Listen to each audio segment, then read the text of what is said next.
Yes. Hold the Bible in your right hand and raise it and recite the oath.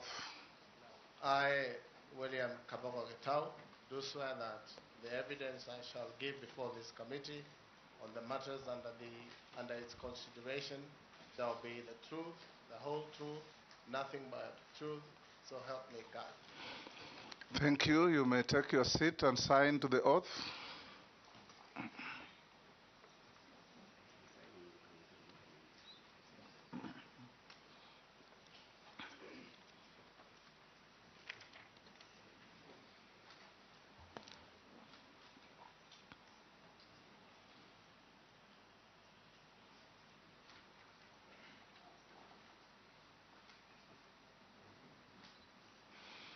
Good. If you haven't given your original documents for cross-checking with what we have, you can give to the sergeant to pass on to the clerk.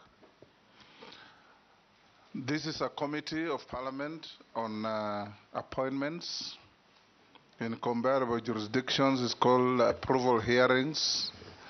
Here is called vetting.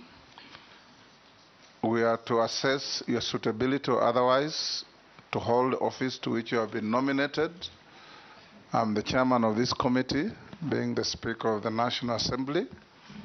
And I'll invite members to introduce themselves, starting with my deputy. I'm Gladys Boss, member for Uasin Gishu County and also Deputy Speaker. Thank you. Kimani Shongwa, Kikuyu Member of Parliament, Leader of Majority. David Kosing, MP Pokot South, West Pokot County, member of this committee. Nelson Koech, MP Belgut constituency. Gikaria David, Nakuru Town is constituency. Yes, Junet. Junet Mohammed, MP Suna East, Leader of Minority Party. Naisula. Naisula Lesuda, MP Samburu West. Robert. Robert Mbui, Member of Parliament Kadhiani, Deputy Leader of the Minority and a member of the committee. Owen Baya, MP for Kilifi North and Deputy Majority Leader. George Getonga Murugara, Member of Parliament, Tharaka Constituency and member of the committee. I'm Ferdinand Wanyonyi, Member of Parliament Kwanza in Trans Nzoia County and a member of this committee. Abdul Rahim Daoud, MP for North Imenti, Meru County. Emma Semeri, member for Teso South, and a member of this committee. Abdi Shurie, MP Balambala, Garissa County. Mishi Mboko, MP Likoni, a member of this committee. Rehab Mukami, County MP, Nyeri. Honorable Stephen Mule, MP Matungulu, Machakos County, a member of this committee. Samuel Jiroge, Clerk to the National Assembly. The rest of the team are our support staff.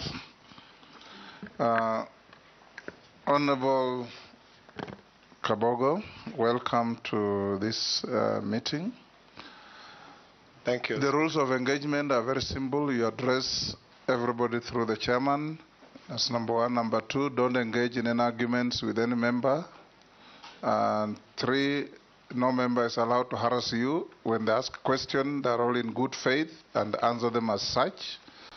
Four, no stories, just answer the questions so that we can, in the interest of time, make good progress. So for a start, I'll give you 5 minutes to introduce yourself, your name, your educational and professional background, your work experience, any key competences that make you believe that you are suitable for the role of Cabinet Secretary to which you have been nominated, and anything else that you think adds value to what we are doing. Thank you, Mr. Speaker. My name is William Kabogo Getau, born in Komavai sub-county in Githunguri constituency. Went to primary school in Komavai, Kitito, Ruiru, did my CPE and then joined Thika Technical High School. And in 1978 I left for India and I did a bachelor's degree in commerce. Came back in 1983 and joined Controller and Auditor General as an audit assistant in Exchequer and Audit Office. A job that was a bit boring. Then I looked for a new job quickly, and I found a job in Mombasa as a business advisor for an NGO, where I rose from business advisor to executive director. Then come to 02, it was the Uhuru time, the generation to join politics and lead Kenya. And at that point, I had become a businessman, an astute businessman, made a little bit of money.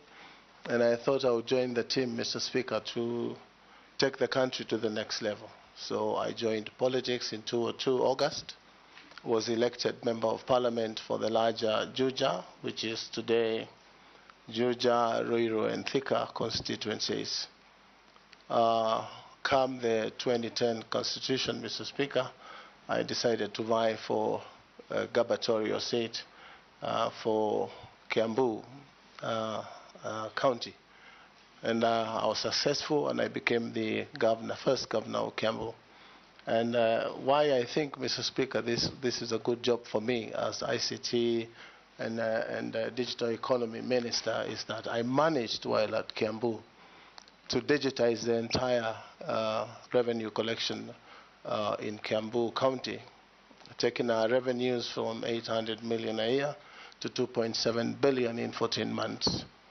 I also managed to digitize the health systems such that there would be seamless work by doctors in treating Kenyans in all our Kiambu hospitals.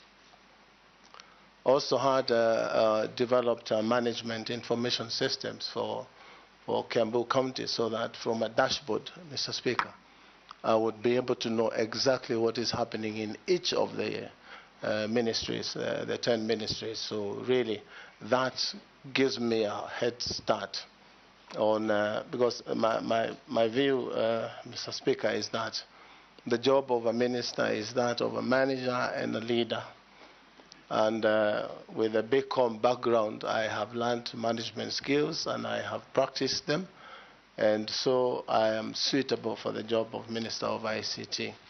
And as Peter Drucker says, it's about doing things right and doing the right things, a combination of which will give you good start in management skills, Mr. Speaker. It's a long journey, Mr. Speaker, but I've tried to condense it. While coming in here, I read on the Twitter, how is this guy going to manage an ICT ministry, yet he doesn't have a computer? Mr. Speaker, I started using computers in 1992. They were green, and used the MS-DOS language, you know. You know, you'd do CD, change directory, move the etc., and write programs. So I'm well conversant with the technical aspect of ICT, but information technology, communication technology, and the gist of putting it together, that's what a minister requires to know. Great. We'll ask members to ask you questions. Members, let's try and cover in the allocated time. I'll start with the Deputy Speaker. Honorable Kabogo, my question relates to the immediate challenges facing the world of technology, both here in Kenya and overseas, that I'd be more concerned about here in Kenya. You know that recently we've had cyber attacks targeted on critical government websites and government services. My question will be, I'd like to hear, if approved, how will your ministry ensure that we have resilience and rapid recovery of these government services when we do have those attacks? I also would like to hear what strategies you have to deal with the growing challenges posed by social media phenomena such as fake news, misinformation, disinformation. What strategies would you promote to ensure that we still uphold freedom of speech, but also protect the country from fake news and misinformation? And lastly, also your ideas on how to deal with the big challenge of concern by use of unethical use of artificial intelligence to terrorize people or to promote misinformation again and disinformation. Thank you. Go ahead. Thank you. On the issue of challenges on cyber attacks, this is a world phenomenon today. But other countries in the world have engaged professionally so that some of these things can be curbed through legislation. And it's a continuous process because the attacks are getting more and more serious because of AI. Because both AI is good and it's bad in terms of how we use AI. But the challenges are real, and the only thing is to be able to put resourceful people and money in terms of developing firewalls and things like that that will stop cyber attacks. And in real time. And this would be difficult given the status of our country in terms of use of where we talk of things that have already happened. And that is why it's important to have digital information available in real time so that decisions can be made in real time. And that is possible. Social media, misinformation, and things like that.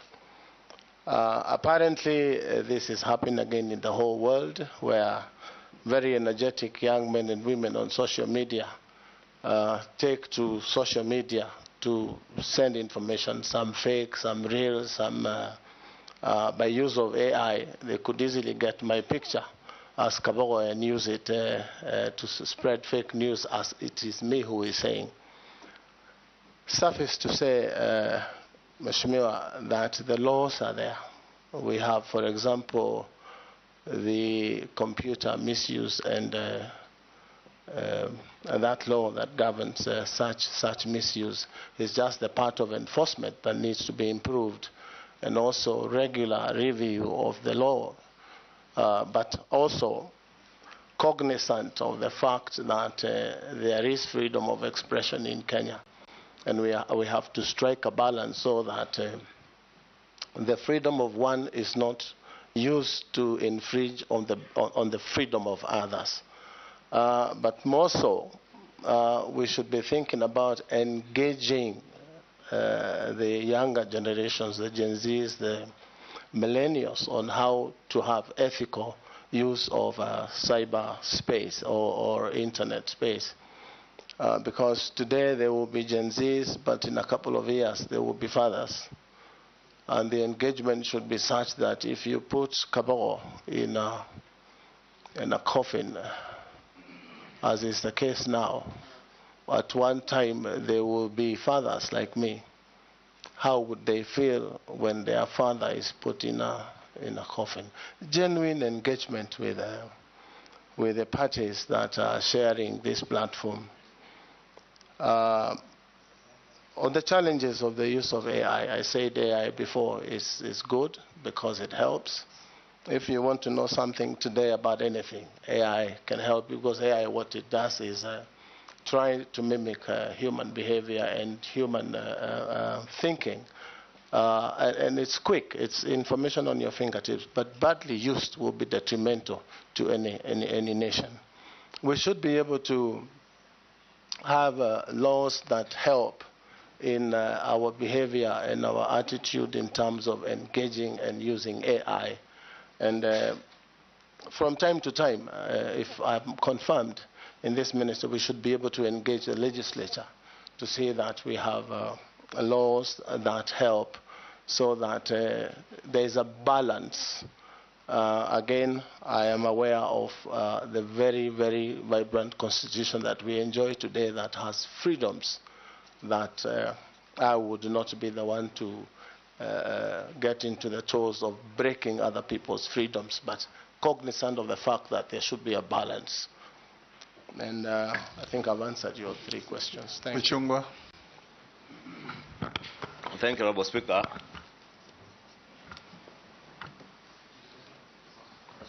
Thank you, Honorable Speaker. And maybe just for the record, the nominee is my former governor in Kiambu. And we served at the same time when he was governor, and I was a first-time member of parliament. CS nominee, you have indicated that you are the party leader of Tujibebe in your documents. Tujibebe or Kenya leader as a party leader. I want to know whether you have resigned or you intend to resign. If approved, whether you would resign. Two, in relation to the question that the Deputy Speaker has asked on AI. This is a question from a Kenyan living in Finland who tells me he recently, and he also comes from Kiambu, he recently read an article in one of the newspapers in Helsinki on the working conditions that are described as equivalent to modern slave labor, where American big tech companies are using young Kenyans, especially to do what is described as harmful, removing what is described as harmful content or crude content on Facebook, on TikTok, Instagram, on largely main social media platforms. I say that they ensure that they review Facebook, TikTok, and Instagram to ensure that these important platforms are not filled with hate speech or incitement to violence. We watch murders, executions, child sexual abuse, and rape, often for more than 8 hours a day. And we are paid less than $2 an hour for it. The workers described is part of the excerpt from that article. And therefore, would want to hear what you would intend to do as Cabinet Secretary now in charge of ICT. One, to protect these young Kenyans from being exploited by the big tech companies working on AI from the US and other developed countries. And two, to also protect these young Kenyans from the harmful effects of the content that they watch, that they have to go through as they work. And you know, mental health is indeed a big issue and has been rated as one of the big issues, especially with those working in the tech space in the country. And probably part of it is out of this engagement with content that they are finding online as they work. What would you do to protect them? Lastly, on revenue assurance, calls dropping, Kenyans telcos continue to work with, we all work with phone companies or telcos that call drops are very frequent, and nobody ever compensates Kenyans for the call drops. What you would intend to do, plus, because that is a situation where these telcos are stealing from Kenyans as we make calls, but the same telcos also steal from government in terms of revenue, because we have a system where KRA cannot tell how much airtime you have used, because it's a self-reporting system with the telcos. What revenue assurance systems would you put in place, probably from CA, Communications Authority, to ensure that CA has a view of the amount of data, the amount of airtime that Safaricom and all the other telcos are selling to Kenyans, because there is theft both ways, from Kenyans and also from the revenue authorities. Nominee, you can record the next questions. Junet. Thank you, Honorable Speaker. Honorable Speaker, through you, I would like to ask the nominee, Honorable William Kabogo Gitau, that we are looking here at the suitability, his suitability to be the Cabinet Secretary for ICT. In that regard, having been a governor, member of parliament, and having run a huge county like Kiambu, I have no doubt in his capacity. But these are the questions I want to ask. In 2010, Honorable Chairman, the late Professor George Saitoti, then the Minister for Internal Security, named in Parliament persons suspected to be drug traffickers in connection with alleged illegal trade, drug trade, and who are under investigation. Among the persons that were named, Honorable Speaker, the name of Honorable Kabogo appeared on the list. Can you make it clear to this committee and the great people of this country who are watching you today, did you or have you ever been suspected or charged with drug trafficking? Second question is, during your, this is a simple one, during your tenure as a governor of Homa Bay, I mean of Kiambu. No, Kichwangi, do you Homa Bay? Yeah, it's Kiambu. You have snapped, they say many times, summons from the Senate. Now, as a cabinet secretary, you will be answerable to Parliament. These are, other than the appointing authority, these are your next employers, second employers. You will appear here every day to answer questions on ICT and those kind of things. Will you be able to appear before the Senate and the National Assembly at any time that are required? And lastly, people also describe you as somebody who is they say tough-headed, bordering arrogancy, highest level of high-handedness. How are you going to be compatible now with being a CS with this kind of job that requires a lot of humility? And looking at your CV lastly, I went through, you have not indicated how many children you have. Can you share with the committee how many children you have, Honorable Kabogo? Go on. In Africa, we don't count children, so you can ignore that. Thank you, Mr. Speaker. First, I appreciate the fact that Honorable Jeanette has said he has no doubt I have the capabilities of becoming Minister for ICT. I thank you. Party leader, Mheshimiwa Ichung'wah, is talking about working conditions and big tech companies. Like I said before, Mr. Speaker, it is the use of regulatory frameworks and legislative work that can help us deal with these big tech issues. And the way they take advantage of especially African countries in terms of call drops. I have been a victim of very many call drops by Safaricom itself. And the minute you call them and ask why is this happening, they say it is technology, it is these days, you know, frequencies, all these stories. As Minister for ICT, if I'm confirmed, Mr. Speaker, this will become a thing of the past. To be able to get call logs and determine how much call drops each caller has and what the company needs to do to compensate drop times. On the issue of hate speech and harmful content, again, this is a matter of every country having its own regulations.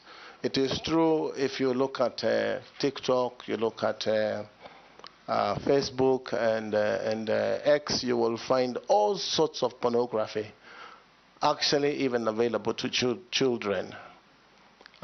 This is a situation where our regulators should be able to engage these providers or the owners of these apps, Facebook, TikTok and others, to know how they can be regulated. Nominee, it is not about the regulator. If you are approved, you'll be the minister providing policy direction. Exactly. That's Mr. what Speaker. Ichung'wah wants So to my know. first directive to CA is to be able to get to know how this can be regulated. And we have technical people who have experience, Mr. Speaker, on how these things can be done. I should be able to sit with them on the first or second day of my term in office to make sure that there is a direct and clear way of dealing with these problems. So, Mr. Speaker, on the issue of exploitation, I have addressed that. Perfect and harmful content, again, it is a matter of great concern how much bad content is available on these platforms, and it is worldwide. We have seen situations where other countries have stopped certain platforms in operating, like for example, the discussion now in the US, where TikTok is supposed to be banned from using the American airspace. I should be able to get to the bottom of these things and see that the Kenyan content is good for consumption for underage and also other users. If I go to, I'm not sure whether I got the third question from... he asked if you are still chairman of Tujibebe party. Yes, Mr. Chairman, I am not a chairman of GBEB now. The minute I was nominated by the President, I resigned the following day, and I think a copy of that is in the bundle of documents that I have given. From the Honorable Junet, a question I have dealt with all my life since that fateful day when Professor Saitoti, the late, dropped names of MPs as suspected drug dealers. I want to say here on record, Mr. Speaker, I have never, ever dealt with drugs of any kind all my life. Mr. Speaker, this Not even Panadol?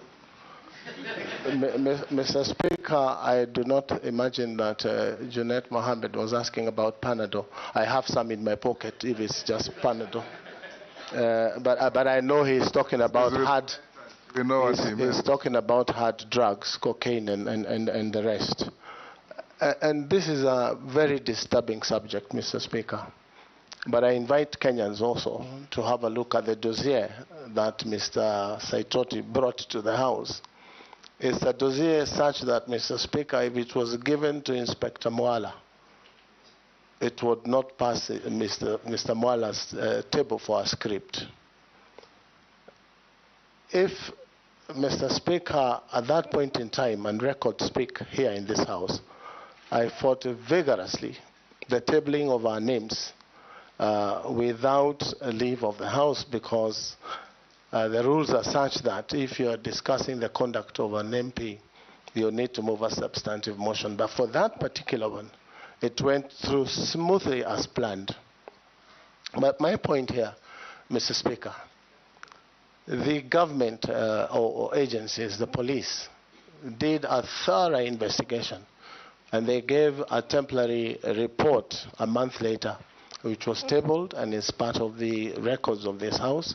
And they found that I was not culpable. I had never been involved in drug trafficking, and I had never been a driver of the Honorable Mao, as that dossier had said. I actually said, Mr. Speaker, on the floor of this House, that there is no need of anyone trying to do extradition proceedings to get me to travel to the U.S. to answer these charges. I offered myself.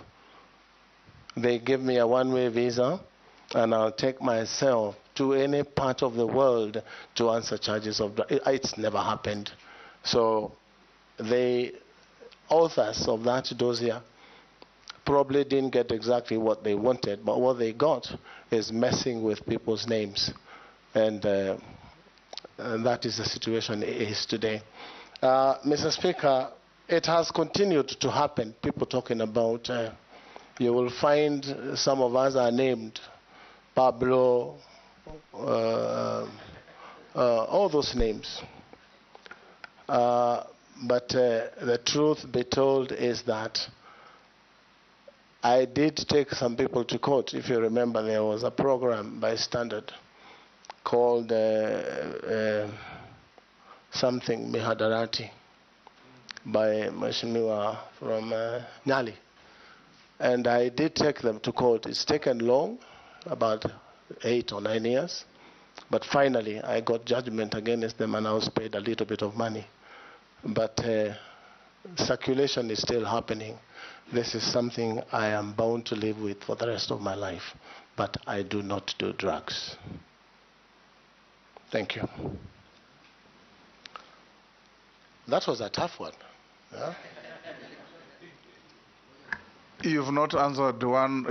He also asked you that when you are governor of Kiambu, you snubbed invitations and summons to attend. I'm going there. Okay. Thank you, Mr. Speaker. You know, it was the perception of being high-handed. It is. Pardon? Go on and answer the questions. Yes. In the beginning, when governors were being called to Senate, there was a general feeling that we should not come to Senate as an independent government. But when it was clear through court decisions that governors would appear, we started appearing, and I want to be on record here, Mr. Speaker. I came to this Senate House to answer questions of senators. For 3 consecutive years, Kiambu had appeared. As a matter of fact, I came to the clerk of that committee and I said they can ask the chair, I think it was Professor Nyang Yong then, that should any county be invited to the Senate and they do not appear, Kiambu can appear. It's just next door in short notice, even half an hour. And that's how we managed to go through our audit queries for Kiambu for 3 years. So I should be able to appear before the House of Parliament, both Senate and the National Assembly, to answer any questions that may arise, and also carry along the staff of the ministry. Sometimes you ask questions. I've been to this house. Sometimes you ask questions and the minister is given questions by technocrats to bring to the house and they're never accepted. I should be able to come with the PS or whoever it is and tell them, now you need to answer this question because it's being asked by MPs who represent the people. It's the people asking. So I will honor invitations to appear. What was the other part? Are you arrogant, yes, half-headed, and high-handed? Mr. Speaker, I have a very serious face, just like yourself. That may sometimes be confused to me, but I'm very straightforward, and I do not beat about the bush. I say things as they are, and this is where people wonder whether doing things right or doing the right things is the thing to do. I believe in doing things right, but doing them right. So that sometimes it appears. I have a very strong personality on putting things in order. And that is why I was able to bring order to Kiambu, a very difficult county. How come they rejected you after 1 term? Mr. Speaker, that is a long discussion you and I would have because you know how elections are done in this country. Yes, Junet? Mr. Speaker, the nominee has answered me saying he is not high-handed, he is not arrogant because he has a very serious face. So does he use his face and his bald head to scare people? Speaker, maybe because there's also a question CS nominee did not answer. But probably just in defense of him, Honorable Speaker, on that, or without being seen to defend him, from a question by my colleague Junet, is probably a character trait of people from Kiambu, of being straightforward, saying it as it is, and we are at times misconstrued to be arrogant, but that's just the way we are, Honorable Speaker, those of us who come from Kiambu. So is that what you said, leader, at the burial of the mother of the Speaker? Honorable Speaker, CS, my question on the big tech companies is how they are exploiting, and in fact that article spoke of the work that is usually done by students, housewives, and groups of people who are in a weak position. So what I wanted to hear from you is what policy proposals would you be having to ensure, one, that the big tech companies first conform to our labor laws. Two, they are not exploiting these people because they're in a weak position. Because what they are doing is taking advantage of our students because they can be paid $2. $2 translates to about 300 shillings an hour. But in the US, nobody will be paid $2 for whatever mundane task you are given. So I'd want to hear what policy proposals you'd bring into the ministry to ensure that we enforce our labor laws with the big tech companies, as much as we're in a third world and developing country, but also big tech companies are not taking advantage of our resource, because these young people who are tech savvy are a resource to this country and to the world, and therefore they ought to be compensated properly. That's the bit CS, I think you didn't get the question. It's a CS nominee. It's CS not a nominee. Yes, it's a good prayer, Mr. Speaker. You will realize, Mheshimiwa Ishongwa, that it's not only affecting Kenyans on outside jobs, even the local content creators, like in music, that put their stuff on YouTube, they rarely get value for their content. So I should be able to bring into Parliament a bill that should be able to regulate how much money content creators are paid, just like the coffee industry. There are brokers in this business of digital economy who take advantage. You'll be surprised that probably a job like that is paid for $200 and only $20 or $10 get to this. So we should be able to do that through some regulation and some law. And knowing how vibrant our young people are, they would be happy, especially the Gen Zs. We can redirect their energy into using that energy productively to make money in the digital economy. So I should be at the forefront in terms of bringing laws or amendments to our laws so that our labor laws are applicable.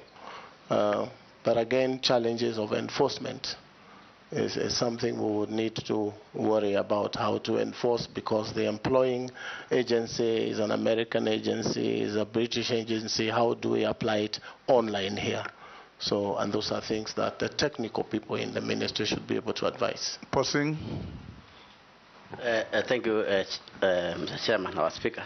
Honorable Kabogo, people listening to you and watching you, particularly from rural areas, are worried. They have given me their messages. And they're saying, how much does Honorable Kabogo know this country? How much does he travel out of Kiambu, out of Nairobi? How much? Like, for example, do you know anywhere, like in Pokot, any location in Pokot? As an example, Honorable Kabogo. Why? Because of the Minister for ICT now is actually about the rural areas in terms of communication, you know, in terms of telephone communication and so on and so forth, which actually lacks in this country, Honorable Kabogo, and particularly pastoral areas, conflict areas, where if we had this communication, maybe it would have helped us to reduce these conflicts. And therefore, they're asking me to ask you and tell them, how much have you traveled out of Kiambu? Number two, what are you going to do should Parliament approve you and the President appoints you? What are you going to do with the Universal Service Fund? You know that sits in CAK. And that fund is supposed now to do what I'm telling you, making our country reachable in terms of telecommunication. But it's not being used to the best of... There are many Kenyans who cannot call Nairobi now. So, Honorable Kabogo, how much have you traveled out of Kiambu? Hold, Coach. Just not Honorable Kabogo. Thank you, Honorable Speaker. Honorable Kabogo, our cyberspace has become extremely robust. And I have a totally different view. Many people will probably vilify the young people out there who have different arguments and are doing all sorts of things in that space. But in this very same seat that you are, 4 months ago, I asked the then nominee, who is now out, what she will do, particularly with the space of the many young people, enterprising young people, whose source of employment will have otherwise been in that space. I give you an example. Mulot, for instance, is a small town, but extremely robust in terms of business. That is particularly coming from the cyberspace. So many young people, but many of it borders on criminality. And I posed a question at that time to the CS nominee that what will she do differently to make sure that you can harness the young people there and have a resource in them. She promised that she was actually going to look into it. She was going to probably even build an institute and tap on the knowledge of these young people and onboard them into genuine business and transactions online. Of course, she didn't do it.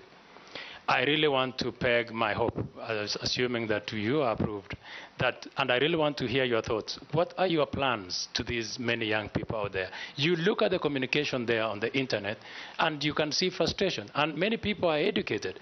Can we tap this otherwise unuseful communication on the internet and make a resource out of it, make those people earn their income from that space, and in a way, we will get rid of the negative communication that that we have in the cyberspace. What are your thoughts, Honorable Kabogo? Naisula, take the next, Honorable Kabogo. Thank you, Chairman. And one of my questions was raised by Honorable Kosing on the issue of ensuring that every part of the country, Kenyans can access telecommunication services as a basic right or need. My question is on the issue of data protection. There's been a conversation in the country about how people are accessing individuals' data. When you talk about people who are to be arrested or to be found and their data is accessible, through the telecommunication providers, it cuts the same way. Members of Parliament here also, their data is plastered all over, and they get kusalimiwa. I would like to get your views on data protection of individuals in the country for everybody, because it's a double-edged sword. It cuts both ways for everybody, and how you're going to ensure that individual data is actually protected. And then the last question is that many Kenyans have suffered financial losses from SIM swap fraud and other electronic money-related scams. If approved, what strategies will the ministry adopt to address, mitigate, and prevent SIM swap fraud and ensure online safety for all consumers? Yes, can you answer those? Thank you, Mr. Speaker. I can't remember the name.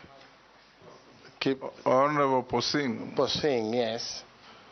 I thought all members introduced themselves. Kabogo, Mr. Speaker, Kabogo is very widely traveled in Kenya.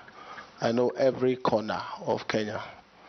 I remember holding a harambe in his constituency with one of the ex-former ministers. So I have traveled. At some point when I was younger, Mr. Speaker, I would fly all over the country, so I am conversant with Kenya. And be assured that if I'm confirmed, this digital divide will be a thing of the past. As you have said, USF funds are there available, probably to a tune of 115 million if my research, 115 billion if my research is correct. And we should be able, if you look at the master plan of the ICT department, is to connect Kenya. And I want to be the minister, Mr. Speaker, if confirmed, who connected Kenya 100%. Mr. Speaker, you realize that from TIMS, Kenya government owns 20% of the internet in that cable. And you will find only 2% of that is tapped and utilized by Kenyans and more so government departments. So I should be the one who will make sure that that 20% is spread in the whole republic.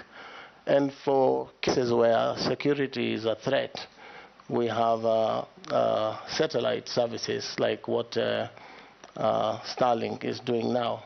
So government should be able to have a discussion with satellite internet providers so that the entire republic is connected. I'm cognizant of the fact that there's a plan to put 100,000 kilometers of fiber optic cable to connect the country, but also cognizant of the fact that most of those cables are not lit. So if I'm confirmed and going to the minister, I should be able to make sure that the cables that have been put so far are lit, and Kenyans can enjoy internet services in the entire republic. Cyberspace from Honorable Koech, and what we will do to make sure that we harness the energy of the young men. Mr. Speaker, I want to say that I want to be that minister that engaged the Gen Zs and made sure that their energy was converted, and they will be so engaged such that they will be able to make money, business in the digital platform. And Mr. Speaker, when I was in Kiambu, I did see the plight of the young and how poor the young men and women were. And they had gone to school. We had pushed them through school, and we told them, you study and you will get a job. But there were no jobs after university. And I really got surprised at some point where graduates and doctors were very happy about kazi mtaani. And that's a very sad story for a graduate to go to kazi mtaani. So I started a biashara fund where we set aside 300 million shillings for small loans to young boys and girls, and mostly women, disadvantaged communities in society. And we entered into a contract with the bank so that the bank will do the core business of lending, but use our money at an agreed interest rate. So I want to be the one that will persuade government that we can put resources aside and do these startup hubs where young men and women will be able to employ themselves. This is besides, Mr. Speaker, the 1,450 ward hubs that the President has initiated. I have a feeling that every one of those ward hubs would bring forth about 10 so that the young men and women can get access to affordable loans. You realize that today the non-collateralized loans in Kenya are charging interest of up to 20–25%. And really there is no business a young man would do and be able to pay interest of 20%. So if we can get non-collateralized loans by government or a collaboration between government and, for example, KCB, loans will be given to these young men, and it's startup loans. And what we did in Kiambu, we gave loans through LPO loaning so that you don't give them cash. So that if it's computers, they would get computers, and they would get routers and all these things that you need in a digital hub. And then they would use the digital hubs for a period of 2 years, for example, during which they should be able to get money and support themselves. So that's one of the things that we could initiate. Data protection, I think, from the Honorable Lesuda. You know, I understand the concern of data being harvested. And if you listen on social media, you will see people attacking that Safaricom has released people's numbers and then they are being given to Kenya Revenue Authority. I say from the front that if that happens, it is illegal because we have laws that protect data. I am told, and I want to reliably believe, that only a security threat would cause sharing of data. But I would want to be the one that makes sure that private and personal data is protected by government if I were to be nominated. It is a serious threat to persons, it is a serious threat to families, and I would want to make sure that, again, dialogue between parties, discussions online and offline and in places like Parliament, opening public portals to discuss data security, data protection, etc. would help so that we create a modus operandi sort of on what we say and what we, because some of these things may just be not true. I do not want to say it's not true, but it may be so. I think, Honorable Kabogo, I think it's better to correct you on the issues like, it's not really the phone companies that have, like Safaricom, that are guilty of giving out people's data. It's usually those companies that ask for your details to get bonga points or so many points when you go shopping. Those are the ones who have your data, and that's where the fault has actually been, not the official service providers. Correct, I'm corrected, but that too happens. Yeah. But I also want to say that when you go to Carrefour and buy something online and it's delivered to you, the next thing you see is a message from Carrefour asking you whether you will be buying the same things again, meaning that the number you used to pay, your M-Pesa number, has been harvested from the mall and it is being used. So we should be able to regulate that by legislation, and I'm sure it is doable.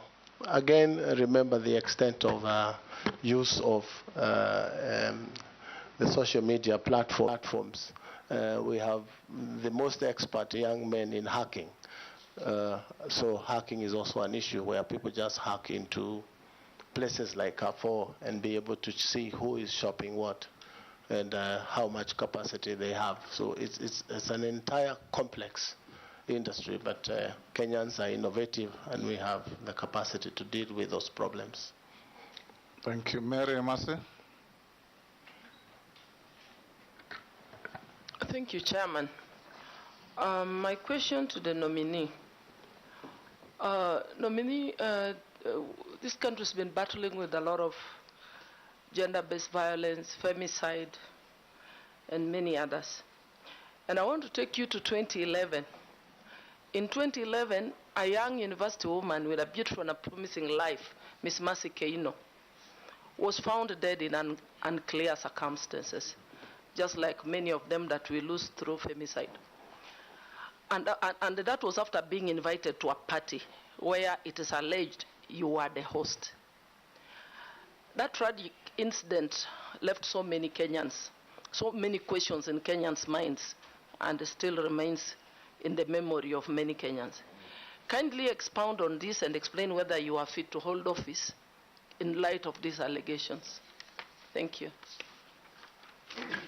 Dawood. Thank you, Mr. Speaker. Honorable Kabogo, you've been a governor. But I think you know the docket you're going into is the ICT and communication. And the Kenya Kwanza government needs more communication out there than anything else. I believe you know about holography. If you do, please, you will tell us how you would want to deploy it, even if the president cannot make it into one area to communicate, or a minister. They do not have to go in 2-3 places. It can be done through holography. Would you explore that idea? Today, I don't know if you are aware of the Kenya National Artificial Intelligence Strategy Paper 2025-2030 has been released. A draft has been released. I don't know if you are aware of that. If you are not, what you will find, would you then want to change what has already been circulated as a draft, or how will you enrich it? You have said you will get bored very easily. That's why you left the job you were doing. I hope the job you're now looking for, the right now, which we are vetting you for, you won't get bored so fastly.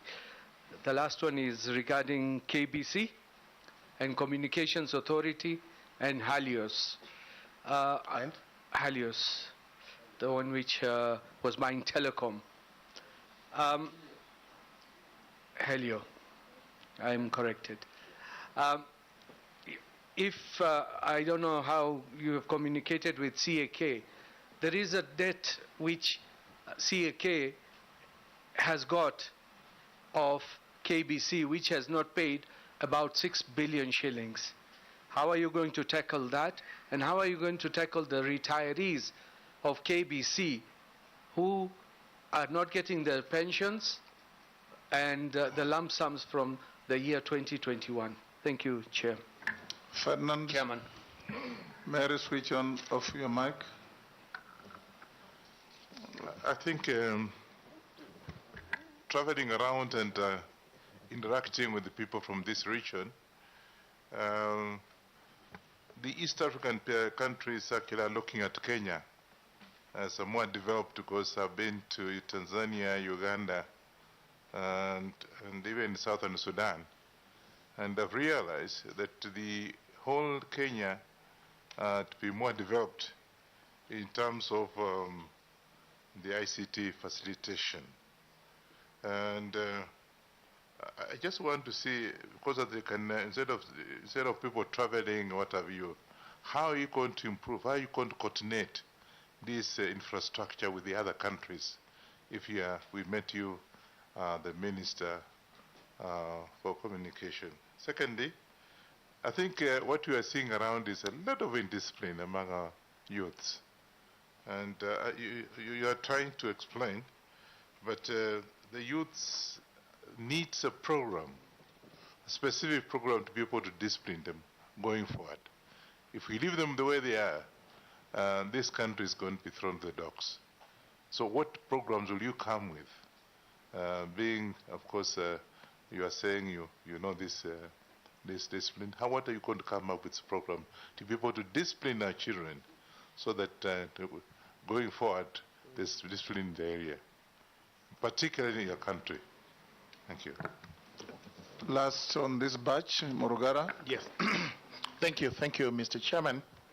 Nominee, just put a star against KBC because we are not very good at keeping our national heritage. I mean, the successor in title, KBC, took over from VOK. And VOK was quite developed those days when we used to have it as our main station. Today it's a pale shandal. And we are worried that other entities in other countries, which are possibly national broadcasting corporations, like BBC, South African Broadcasting Corporation, have been able to peak, but KBC is going down. What measures are you going to put in place to transform KBC so that from your tenure, the time you take it up, if you're approved, we now start seeing KBC coming up to a point that it will become a competitor of BBC, South African Broadcasting Corporation, Voice of America, and everybody else. Secondly, a while ago, a very noble idea was introduced, which was to digitally register Kenyans through a number called Huduma number. We were given a very good story of what it was going to be, that you will get your number for those who are being born from birth, and you would carry it to the grave, such that it would not be replicated, and we would always be able to tell who that person is. That was from the office of the president, but principally it should have been from the Minister of ICT. Is it a good idea to have Kenyans registered under one card, under one number, like the Huduma number, which is going to be your everything? And if it is in your favor, how would you protect that under the Data Protection Act? Thank you. Nominee, you can answer those four. Mr. Speaker, the first one was from Honorable Mary. Yes. Is that so? Mr. Speaker, the issue of 2011 of Mercy Kaino, a very tragic story, Mr. Speaker. The honorable member has said it is alleged that I had invited people to a party. Mr. Speaker, that is not true. This is just a situation where you find yourself at a place at the wrong time. It was a public place, a restaurant, and there were several groups of people in that place, Mr. Speaker. And the issue of the death of Mercy Kaino came to me 2 weeks after she had been buried. And even if I had met her the following day after that hotel or restaurant, I would never have noticed her. It is a sad story, and Kenyan life was lost, but I sincerely and truly had nothing to do with it.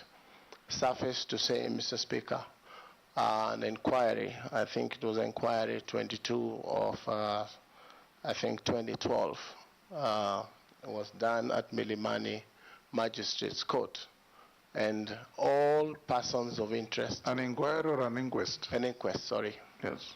I am not a lawyer like yourself, Mr. Speaker, so some of these terms. The two are different. Yes. So it was done, and it took about a year and a half, and all persons of interest were invited, even those that had not been there. Including yourself? Including myself. I was governor, but I managed to be able to sit in there for 6 days. cross-examination, examination in chief, etc. And I was exonerated by the judgment of that court, a court that made a finding that the late Masekino was a victim of a hit and run by a truck. And that matter rests there. It is a sad story. There were videos played of the scene in the restaurant. And when I was speaking to the father of Masekino at the inquest, I was urging him really not to watch those videos, because they were videos that were not very nice for a parent. I sympathize with the family of Masekino. May her soul rest in peace. But I am certain that as a child, and a God-fearing child, I believe that one day the truck driver or whoever it is that was in the truck that killed Masekino will be able to come out and say, unfortunately, I kept quiet, but I did it. And I hope that day will come. I have a copy of the inquiry report with me if anyone would be interested to have a look at. It's a public document. Honorable Dawood, I am not aware of the 2025 bill, but he asked me what I would do if it's there, whether I would reverse.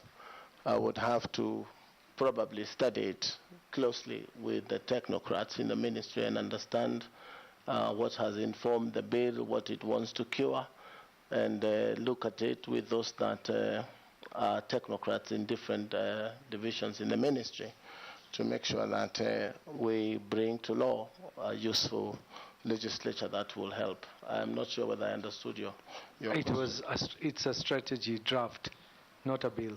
Right, so I'm well advised. So that's what we will do. Look at it and go through it with those that have proposed that draft. Holography it's a welcome idea. Of today's world, that's what is happening, so it's something we could embrace. But again, with AI, we have to be careful about what is disseminated, because through AI, many things are happening today. I was asked to, KBC, the Horace loan, and what we would do with Kenya Broadcasting Corporation as an icon, a historical sort of thing for Kenya from VOK. In my mind, Mr. Speaker, KBC needs a total overhaul.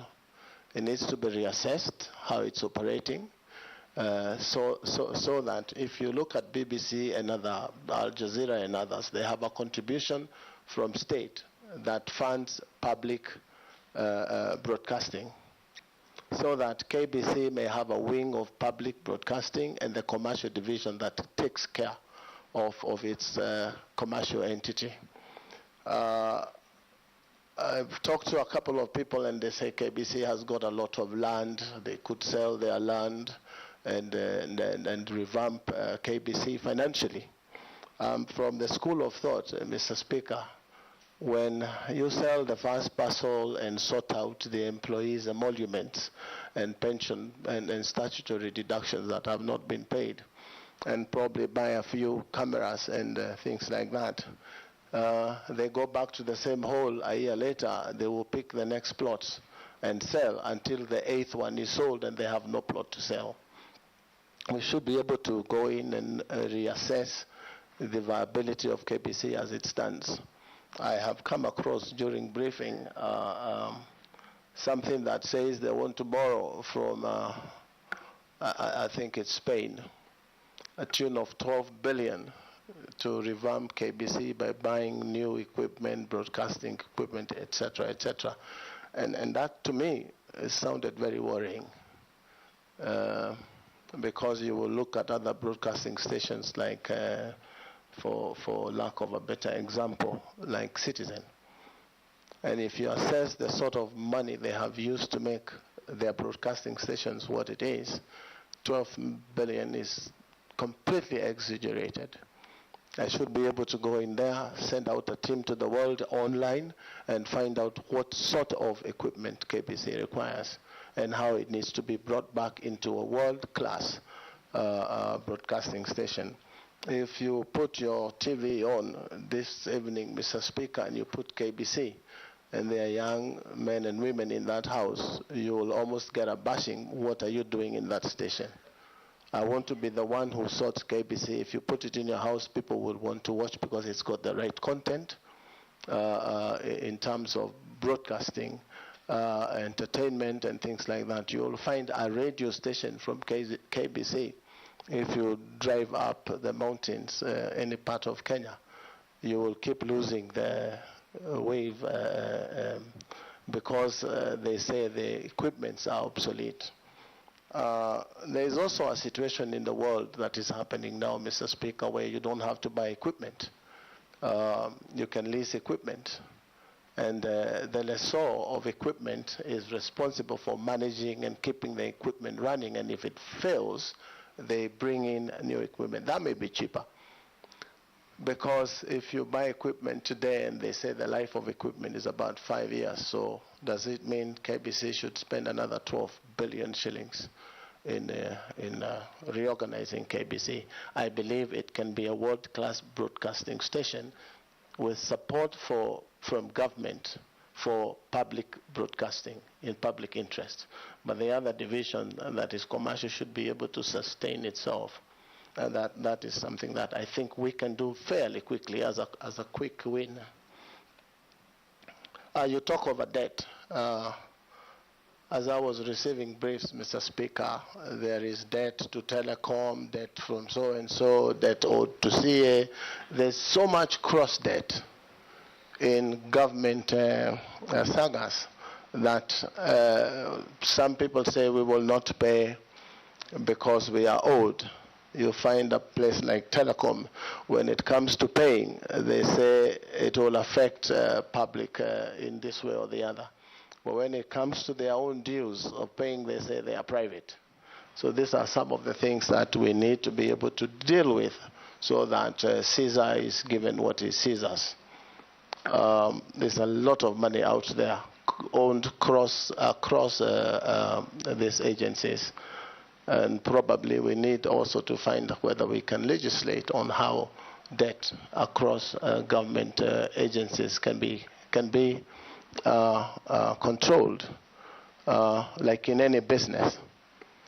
Mr. Speaker, we are talking about debt owed from one agency to another. Through this ministry, if I'm confirmed, Mr. Speaker, we should be able to digitize entire government business so that information is available. Even the issue that is very dear to the public in general in terms of pending bills is a very big issue in the country on pending bills. And you realize, Mr. Speaker, that Kenyans don't look at pending bills as a very serious concern because, in my mind, pending bills, Mr. Speaker, is money borrowed from public. When a governor takes roads and gives contract of roads to Kenyans, for example, and he has not budgeted how those roads will be paid, a commitment is done, and a Kenyan entrepreneur will put in their money and do the roads and never get paid. So there's a lot of borrowing. You will find this to the tune, I think, of 150 billion owed to Kenyans by government agencies. So this is something that we need to deal with as a country. But if we have a system like what I would want to propose, if we have a system that captures procurement and payments at the same time, the controller of budget will be able to see in real time and to stop some of these things. But because we wait for a year or 18 months until the audit reports come to the House for people to be invited here for questions, we should be able to digitize government business so that information is available to everyone and sundry for action to be taken to stop some of these things. So I imagine at some point in 2 years, Mr. Speaker, if I am confirmed, the Speaker of the National Assembly should be able to see exactly what the MPs are doing wherever it is they are on legislative business. The President of the Republic from one dashboard should be able to see what is happening in development programs in Kenya. As we did in Kiambu, I could tell that from my office, what is happening in every ministry, 10 ministries in Kiambu, and would make decisions on time. There would be a management information system that gives an amber light when you open your document, and it tells you here something is about to go wrong. Red means it's chaotic, everything is bad. And information available in real time should be able to take us to the next frontier. Yes, Owen. Ferdinand, oh yeah. Did I answer? No, you didn't touch on Ferdinand's question. Ferdinand is East African. First and foremost, it is said Kenya is the Silicon Savannah of Africa. It is top #1 in Africa in terms of ICT and digital economy. But that does not put us in the first world. So it's a lot that needs to be done in terms of fast connectivity, so that we have high-speed internet in the whole country, ICT skills in terms of equipping the young with skills to be able to use these platforms. But again, our landlocked country neighbors should be able to use our infrastructure to get internet to Uganda, to Rwanda, and those other places. If only the bureaucracy between governments is sorted, so that we can take advantage of the position that we occupy in terms of ICT and digital economy in Africa. So we stand quite up there, but that we could take advantage. Owen Bayer. Huduma number, yes. What happened to Huduma number? Yes. One thing, Mr. Speaker, there's a lot of skepticism in the public about their information. Always people thinking government wants their information to give to KRA, government wants their information to do this. And we have to continue engaging ourselves as a public on why isn't it necessary to have information of Kenyan people in one database. For as long as that information is safe in the hands of government, it is important that government if you walk into Dubai now and you give in your passport, if you've ever been there before, anything, they have got your stuff there. If you are exiting Dubai, they tell you to look at the screen and you're taking your identity. The time you're kicked out of Dubai, you will never go back to Dubai again because your information is right there. So I think myself it's a myth that we need to deal with in terms of educating ourselves and having this open dialogue that government is not always bad. Because, that is a sort of general feeling I have now. But it's something we can work on. So I believe it's important for any state to be able to know its citizenry, right from birth all the way to the death certificate.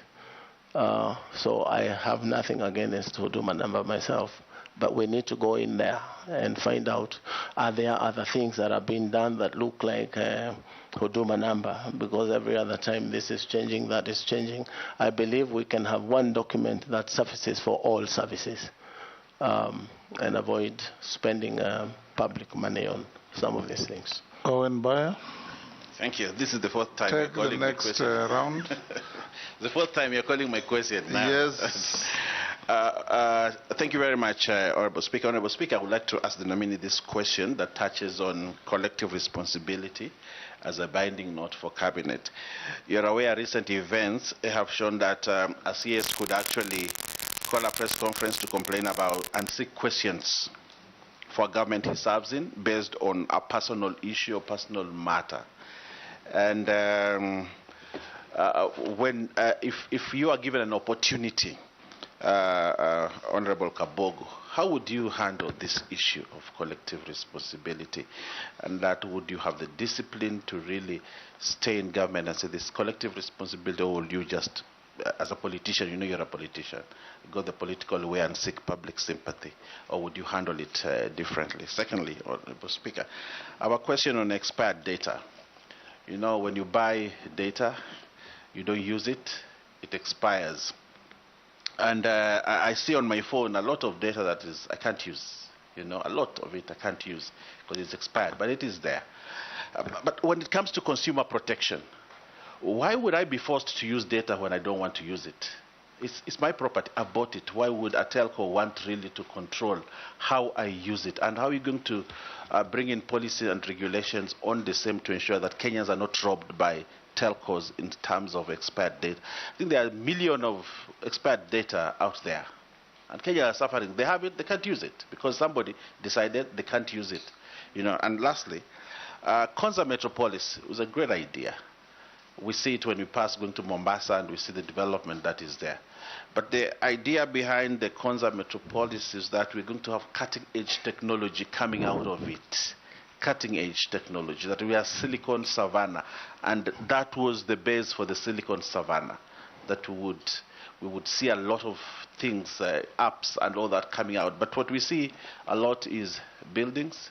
We see they come out to install internet, simple things that would have been done from Nairobi. But we have a whole lot of a metropolis, and we would like to see it work. If appointed as a Cabinet Secretary for ICT, what would you do different to ensure that the Silicon Savannah that President Kibaki envisaged then and the Konza Metropolis would come to fruition as soonest for Kenyans, for the many young people who are looking for jobs and getting disturbed on the internet and, you know, on phone? They would be there producing high-end technology, but now they're not there because we haven't actualized what President Kibaki wanted us to have. I thank you. Robert Bui. Thank you, Mr. Speaker. First, you know, recently we had an international company that was also taking advantage, like these other big techs, and mining, data mining. You know, we found queues at KICC of young people lining up to have their irises, I think, copied. And it took the intervention of the National Assembly, actually, to stop that. So what will you do to ensure that this kind of thing doesn't happen again? Now, there's also the issue of pending bills that are owed to media houses by the government. And, of course, that has led to some of these media houses closing. And, you know, journalists being owed a lot of money. What will you do to ensure that they are back in business? And finally, what do you want to tell those young Kenyans on social media, because this ministry is responsible for social media, and who are actually out there saying that they believe this position should have been given to a very young techno-savvy youth in furtherance of the Article 10 of the Constitution, which is principles of good governance. Thank you, Speaker. Let's take one more. In fact, two more. Mule. Thank you, Mr. Speaker. Honorable Kabogo, if you are approved by this House, and I heard you speak about Starlink, owned by the billionaire Enoch Marx from the US, what will you do to make sure that you protect the investment done by Kenyan companies like Safaricom, Telecom, and any other investment which has been done in the country, to make sure that Starlink does not come here and kill Safaricom overnight? You know the number of people working for Safaricom. The revenue collected by government from Safaricom is the highest. If we allow this under your watch, I think the Gen Zs will not let you smile. So we want to hear your views on that, because it's a connectivity issue and investment by Kenyan taxpayers' money in this country, and you must protect it. We need to hear that. Secondly, Vision 2030, which has emphasized a lot on development on knowledge-based economy, highlighting the importance of ICT in this country through education to enhance productivity and efficiency, is key. And you are getting into this ministry whereby we have only 5 years to actualize the Vision 2030. That's 5 years to go. And we still have the Concert City, which is supposed to, and it was one of the flagship of this, to make sure that digitization and ICT integration in the schools is well implemented. What will you do in the ministry to fast track this and probably leave a clear legacy to make sure that the vision for Honorable the late Mwai Kibaki of Vision 2030 is achieved? Thank you. Russell, I'll jump you to Sharia. He says he wants to ask a question and shortly leave for a meeting. Sharia? You are going together? They are fasting. No, it had nothing to do with religion. Thank you, Mr. Speaker. Mheshimiwa Kabogo, there was a recent public notice issued by the Communication Authority on tax compliance for mobile devices in Kenya, which has raised concerns among consumers and stakeholders regarding its implementation. To your knowledge, what is the intention of this notice and its relation to the government agenda on telecommunication security? Thank you. So, Russell, if you are going together, then I'll give you the opportunity. Mr. Speaker, he seems not to have gotten the question. He wants me to repeat it, is it? Okay. Through the chair. Through the chair, okay. Thank you, Mr. Speaker. There was a recent public notice issued by the Communication Authority on tax compliance for mobile devices in Kenya, which had raised concerns among consumers and stakeholders. To your knowledge, what is the intention of this notice and its relation to government agenda on telecommunication security? Thank you, Honorable Speaker. Okay, Russell. Honorable Russell. Thank you, Honorable Speaker. Honorable Speaker, I walked in late. My name is Dido Raso, MP for Saku. Honorable Kabogo, if the House approves your nomination, your ministry will be mouthful: information, communication, and the digital economy. The world has moved there. Actually, you will be sitting at the center of the world. The problem in Kenya today is about cybersecurity, about cyberbullying, and cyber attacks, and cybercrime.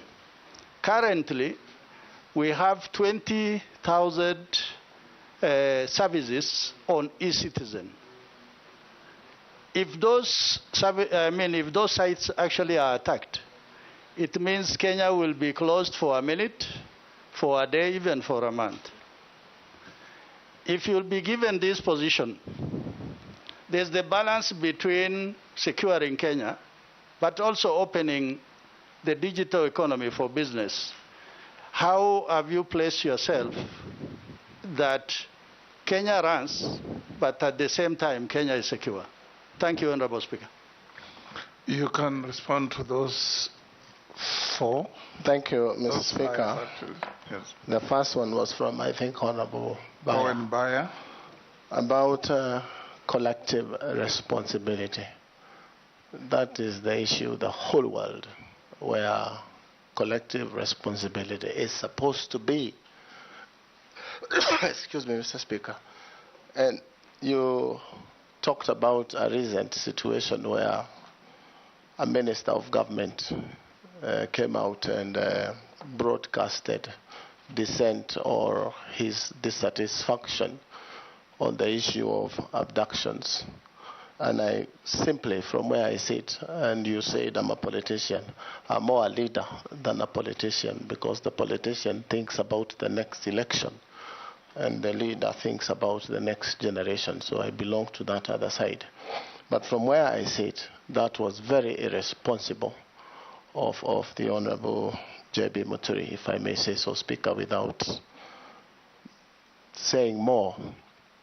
If I was or I were on his position or in his position, I would have taken my dissent to the appointing authority. And if I was afraid of facing the appointing authority, I would go to cabinet and air it there. And if I'm not satisfied, tender my resignation. I resigned because I don't believe in what the government is doing in terms of abductions. But politicians, that's what they do. I hope I have answered you. Then there was a question of expired data. Mr. Speaker, I personally have been a victim of buying data. And the next week or so, I was told my data had expired. And if you go to my Twitter handle, I did express my concerns to Safaricom. And I said we should stop now using Safaricom. At that point in time, that was my belief.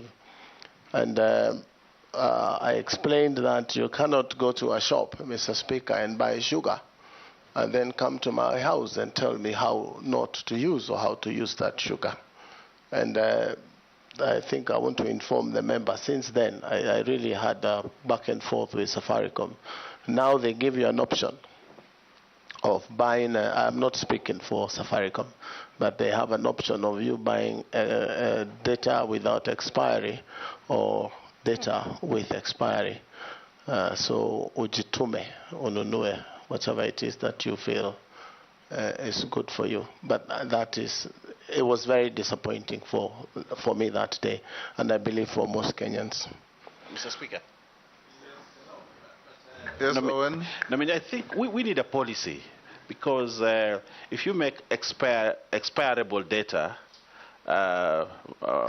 more expensive and data that does not expire cheaper, then what you're doing is you're robbing citizens. So I think we need a policy to stop this daylight theft, because there's something called consumer protection in this country. And I think the Minister of ICT owes this country a duty of care to protect consumers of data, to just have non-expirable data. Thank you. So Mr. Speaker, I agree entirely with the member, and if I'm confirmed, I'll fix it. I'll fix it. Go ahead, Robert Mbui's question. Yeah, the other part of Honorable Bayer's question was on the Konza city. Yes. Mr. Speaker, you realize that this was a dream 16 years ago. And things were different 16 years ago. And from where I sit, if I'm confirmed and going, we shall put the issue of Konza City on the table and reevaluate whether the original dream still stands and what it is we need to do with the very huge investments that have been put in Konza. And as a businessman, I have asked myself time and again, why haven't I ever thought of going to Konza and invest there as an astute Kenyan businessman? And in my mind, Mr. Speaker, is that there is nothing attractive from the businessman point of view, because I've seen others come up in Dubai. I have invested there. I've seen others in other places of the world. So really, Mr. Speaker, we need to reevaluate the concept of Konza City. A lot of money has been put in Konza on infrastructure. Phase 1, almost 95% complete. But my question is, what is it we need to do to make Kenyans themselves and foreign investors be attracted to investing in Konza? You know, Nairobi is competing with Konza. So we must have an incentive scheme that sends people and international investors into Konza, like tax holiday, duty-free status, land available at almost zero rate, so that they can put huge investments, is to create the demand and the need of people to invest in Konza. And that would be a game changer. There's something in the world that is happening now called tokenizing. We can raise money from public and from investors and buy tokens for Konza so that it can build itself. But always when it's a government project, people tend to want to go slow on again, bureaucracy, again, the way decisions are made. I have had a little bit of briefing on Konza, and there are many things that we will put on the table and see whether we still have to do business that way. I'm told Konza city is building hubs. The 1450 or the first 100 hectare, which is the authority responsible with connectivity, will do internet. Konza will do the structure, and hectare will connect, from what I understand, and then probably give an ISP to run. Is it really the right thing to do for Konza to build these hubs or concentrate on the core mandate of Konza? This is questions I will need to ask until I'm convinced that that is the way to do this business. So there's a lot that will be on the table of the ICT minister in as far as Konza city is concerned, because 16 years ago, it was a great idea to have Konza as one smart city. But today, you would see that we need to devolve and have smart cities almost in every county. And that's the way the world is going today. Why don't we have the Elon Musk of this world investing in Konza city? Do we risk losing the total amount of money that has been invested in Konza? Then there is land being given. For how long has this land being given has been going on? What is the criteria? Are these people going to invest, or they are people who speculate? These are things that the ministry needs to look into and reorganize Konza the year today and not 16 years ago. That's from an outsider's point of view. Data mining. This is something that I'm not sure who asked, but this is something that you're not sure? You're not paying attention? Sure. Second? You are not sure who asked? I'm not sure. I didn't get the name. That's why I'm saying. Robert I know it is a member sitting just there. So sorry, I did not get your name. But be that as it may. Does that tell a story about you? All these members introduce themselves to you. Mr. Speaker, sometimes you do not hear the pronunciation of the name, so I do not want to take the risk of calling someone in a name that is not their name. And the name tags are also there. Unfortunately, he is Honorable Robert Mbui. Go ahead and answer his question. I am physically challenged from seeing far. Honorable Mbui, you will excuse me. But data mining, as I had said earlier, it is something that needs to be checked. It needs to be regulated.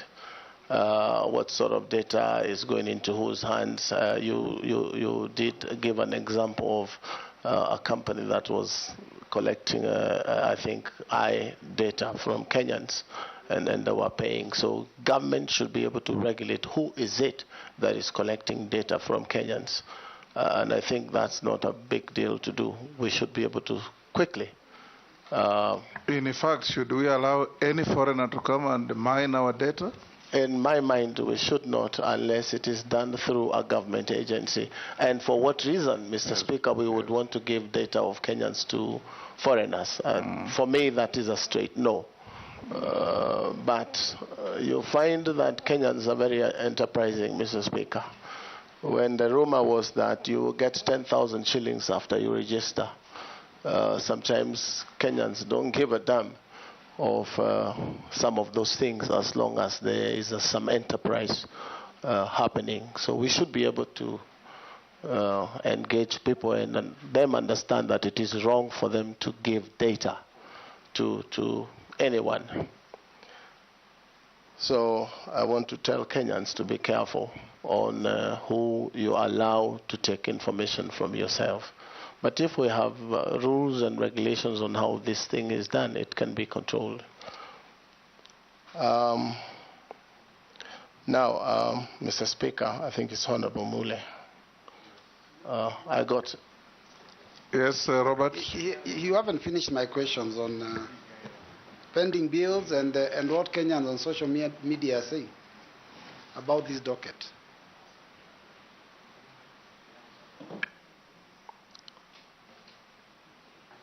I didn't get the question on pending bills, what it was. Yeah, it was about pending bills that the government owes to media houses that have led to some of them collapsing and journalists not being paid so much money. So what will you do when you get into office? And the other one was what Kenyans are saying on social media. They're saying that this docket should have been given to a young, techno-savvy youth in furtherance of Article 10 of the Constitution. So what do you have to say about that? Let me deal with the first one because it's fairly easy. The issue of pending bills, Mr. Speaker, I had addressed the issue of pending bills to Kenyans, not now media owners, Kenyans themselves who've built roads, who've built hospitals, and their money is held by government. I'm saying we must have a way of controlling pending bills. And if we digitize government procurement, media houses procurement, no one will go and spend money they cannot pay. And I gave an example of a governor who walks into office, like I left office, somebody else walked in, and quickly they want to commit money for roads, for either one reason to build roads or another reason. And Kenyans quickly run and put their money into those programs or projects, and to wait for many years not to be paid. There must be a way we can legislate on the issue of committing funds that you do not have. But if I am confirmed. Well, there is already a legislation. The PFM Act says it's a criminal offense to procure goods or services in a public entity without an attendant budget. I am guided, Mr. Speaker, but you will see pending bills of some counties. For example, not even media houses. A county has a pending bill list of 7 billion, but their budget for development for 1 year is 1.1 billion. So really out there are many criminals that need to be brought to book. Very many criminals, including government itself. When you procure services of a media house and you do not pay, again, it touches on the same thing, procurement. And you will understand, Mr. Speaker, that there used to be something called e-procurement, which doesn't work. I am sure it doesn't work for a reason. Because if e-procurement works and if IFMIS works, and the controller of budget is in between, you would never be able to commit money to projects for as long as those systems are working. So again, the laws are made here. Sometimes they are not enforced, like you are talking of the misuse of computer and cyberbullying and all those things. The law is there. It's just the enforcement. Suffice to say, there is now a new app. Mr. Speaker, I wanted to clarify that some of the pending bills, the Honorable Nominee, it's not necessarily that there was no budget that was there.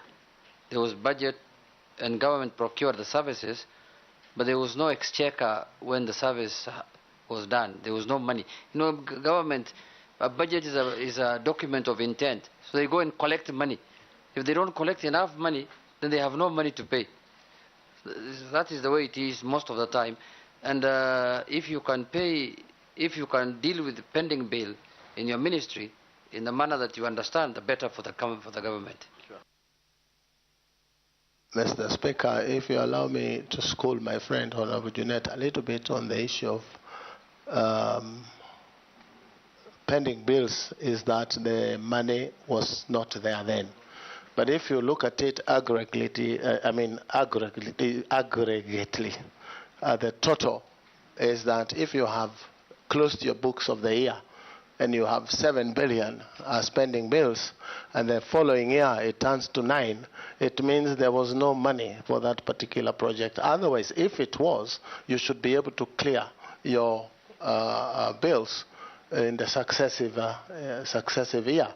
But how you can accumulate 7 billion as your pending bills, even if there was no money exchequer then, it means there was a 6-point-something billion that you spent that you should not have spent. Mr. Speaker, Mr. Speaker, let me ask the nominee this question then. The pending bills, for example, for roads, is 700 billion shillings at the national level now. So does that mean that all that procurement was done without a budget? The simple answer, Mheshimiwa, is as the Speaker says, the PMF Act stipulates how you spend government money. Speaker. So, Dawood, what is it? Can he respond to that first? Yeah, it's regarding the pending bills he's speaking about. I want to ask him, because he was the governor of Kiambu, when he left, what amount of pending bill did he leave behind for his successor? Mr. Speaker, that is an easier one. It was about 300 million, and these were projects running between my the second last year of the term, and we would have been able to pay those pending bills in the following year.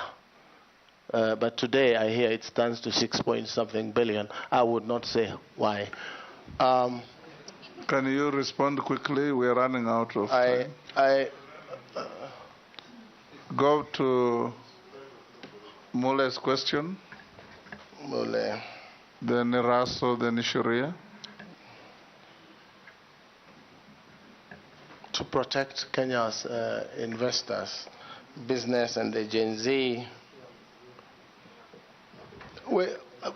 sometimes government buries its head in the sand and pretends sometimes not to know exactly what is happening. Mr. Speaker, if I'm confirmed and I go to the minister, we should be able to bring these things to light and discuss openly on the problems that face the country. You also asked me why me and not a Gen Z. Mr. Speaker, this country has room for all of us. Gen Zs, millennials, and yourself and I, Mr. Speaker. So that you didn't appoint yourself, so no, you don't have to belabor that. Thank you, Mr. Speaker, for go on and answer the question. Your guidance. Yes. I think I have answered Mr. Mule's questions. Point of order, Mr. Speaker, and I'm sorry to call for a point of order. Who is that? Myself. Yes, Mule. Maybe I can repeat my questions to the nominee because he seems to have lost track of the question. My first question was, earlier you had alluded that you can have a discussion with Starlink. And Starlink, introduction of Starlink in this country will definitely kill Safaricom tomorrow. Yes. And therefore, the government will lose the revenue they have been collecting from Safaricom and also the investment they have done on the fiber cable. Right. My question is, how will you protect foreigner investors not to come and kill Kenyan's company on the expense of what they intend to do in the country, despite that there are satellite on the river? There is massive investment of fiber cable in this country. Question number two, we are talking about Vision 2030. The emphasis is that the development of knowledge-based economy, highlighting the emphasis of ICT integration in education to enhance productivity and efficiency within the country. How will you use the office, if approved, to make sure that ICT become a key pillar in education sector in this country, to make sure that we don't have this issue we are facing whereby we cannot leverage on what comes out of the school and take advantage of the concert city as it was envisaged by the Vision 2030. Thank you. Thank you, Mr. Speaker. Honorable Mole, the issue of Starlink that I referred to when I think I was answering Honorable Koichi's question was in as far as we don't have fiber optic and we don't have masts in places like, for lack of a better example, Garissa or one of those places. Of aerial masts of Starlink are available, and as we speak now, today, Kenyans are using Starlink. I am told by CA, the regulator, that they are in talks with Starlink on conditions that they've been given to work in Kenya. And I'm sure those conditions will surface in the matter that you raise. It's also important to understand that most of the investors in this field are also foreign, and they are private businesses.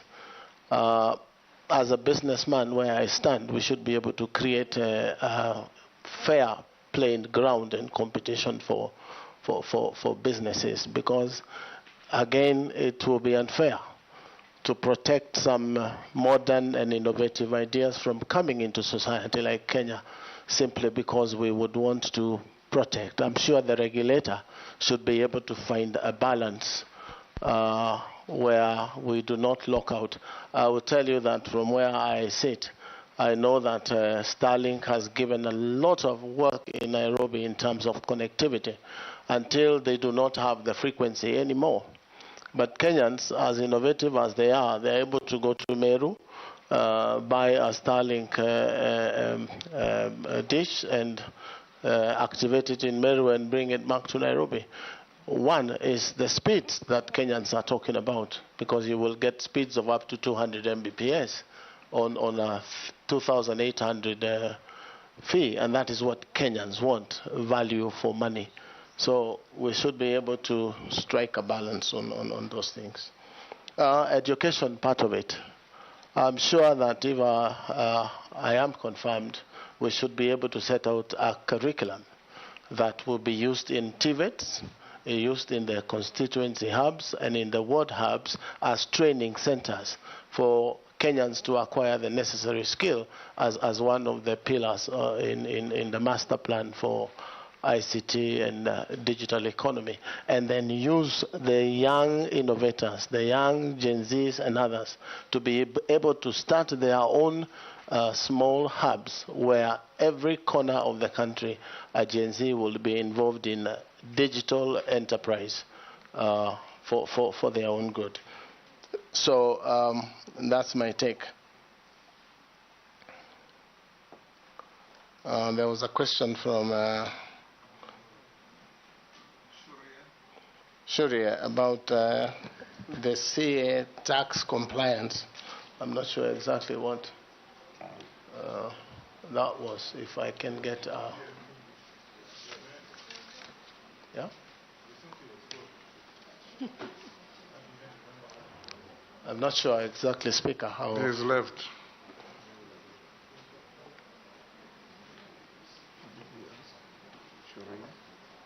Go to the next. Yes, there was a question by, I think, Mheshimiwa from SACCO. Problem of cyberbullying and attacks, especially the threat on the 20,000 services on e-citizen. Again, Mr. Speaker, this is the issue of control and regulations of what, so that we can create firewalls and things like that that stop interference and hacking of government services. And it has happened in the first world, and we should be able to do that ourselves here in Kenya. So we should be on the forefront in making sure that these services are free from interference from hackers, attackers, and bullies. Rahab, you'll pass. Mishi? Thank you, Honorable Chairman. Honorable Chairman, much of the vital questions have already been asked, but I'll just ask a few of them. My first question is on the internet outage by service providers, which often disrupt businesses, education, and access to critical services, leading to significant consumer losses.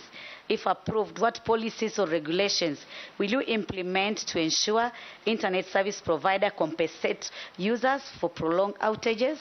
Furthermore, how will your ministry enforce service level agreements to guarantee reliability and accountability from providers? My second question, our constitution envisages right to information, and as Parliamentary Service Commission, being one of the commissioners, we have a dream of ensuring that Kenyans can follow live proceeding in our parliament, both the houses, that both in the chamber and also in our committee meeting. We have tried, but we have limited resources. Do you think there is a room for collaboration between your ministry and Parliamentary Service Commission to ensure that we actualize this dream? And my last question is to appreciate and consider the recent completion of the Mombasa to Malaba fiber project aimed at enhancing connectivity. My question will be, what specific programs are you going to put in place to ensure that the local communities can benefit, and in particular the youth within those counties where we have that project of Mombasa-Malaba fiber project, to ensure at least we have like digital literacy and access on online opportunities? Thank you, Honorable Chairman. Yes, nominee. Thank you, Chair. On the issue of internet outage, again, this is a big problem in the country, and every time you call these providers, they have stories that they are not aware. So we probably may need to do some regulations that and ask every provider to be able to monitor outage. But it's tricky because you will find, Mr. Speaker, we have some providers who have capacity of 1 gig in a certain area, but they have acquired or given internet to double that capacity, meaning every other time half of the places will not be working. And this is something the regulator should be able to take up quickly and make sure that we have consistent, stable internet for business. But you also see that most of the internet services are based on stable power. So if we have unstable Kenya power supply, you will find that sometimes there is outage because of lack of energy from Kenya Power. So it cuts across departments. But we should be able to bring these people together and see what we can do to reduce outage. One of the ways, Mr. Speaker, to do so, if it is a result of power, is to have green energy available, and solar is really not that expensive. A hub can get 4 panels that will keep the hub running for probably 70% of the time when the sun shines. But yes, it's a concern for many. It's also a concern that you will pass some places on mobile network is not working, 3G or 5G. So it's something that I should be able to take up with the regulator and see what it is that the department can do, even in terms of compensating people on the time that they have lost. But knowing businessmen in Kenya as we are, sometimes it's tricky when you start talking of compensations, but it is something that can be looked into. I don't know exactly why PSC or Parliament would not have stable internet when government owns 20% of the internet on the cable. So, Madam Misha, Honorable Misha, if I'm confirmed, I will bring a direct line of internet into the National Assembly. And that should be internet that is almost free. Because if you look at internet as a pipe of water, it is full of water flowing, and it doesn't stop flowing. So if it is not tapped, it means it goes to waste. Again, Mr. Speaker, policy-wise, it's important that we try and classify internet as not only essential, but a vital, essential, and desirable commodity.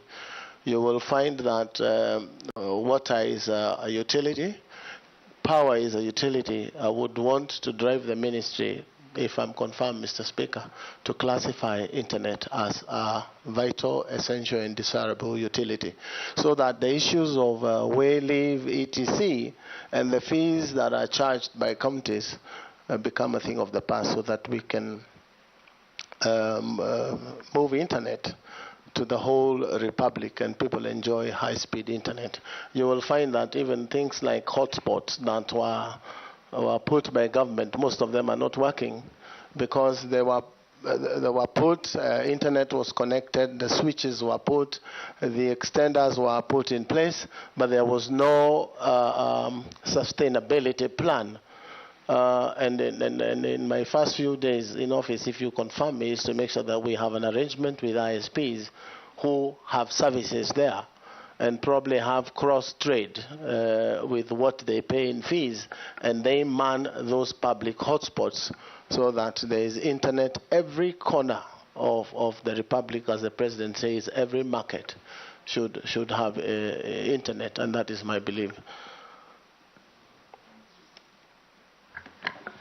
I guess, yes, Speaker, David Speaker. Thank you. I just have a few questions for you, Honorable Kabogo, from the members of the public.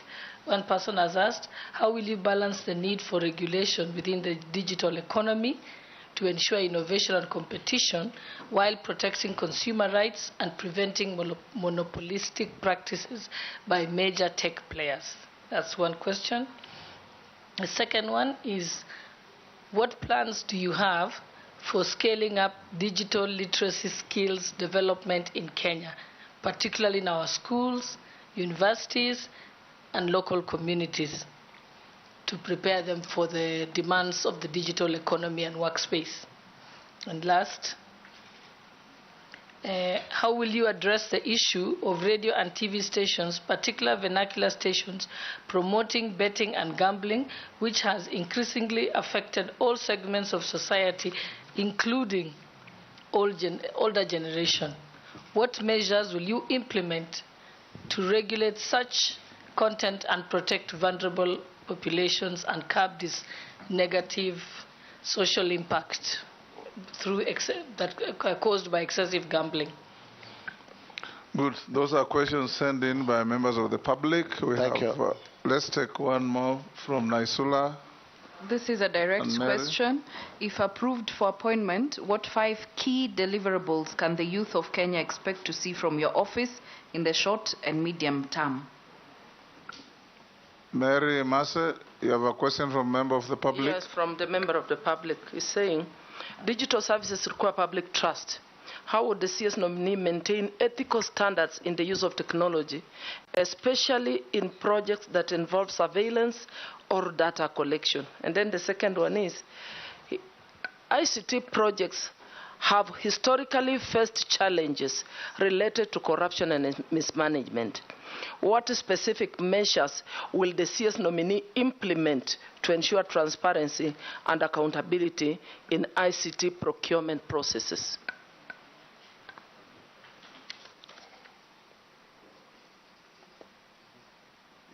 Yes, the first one was on the balancing of digital economy regulations and monopoly.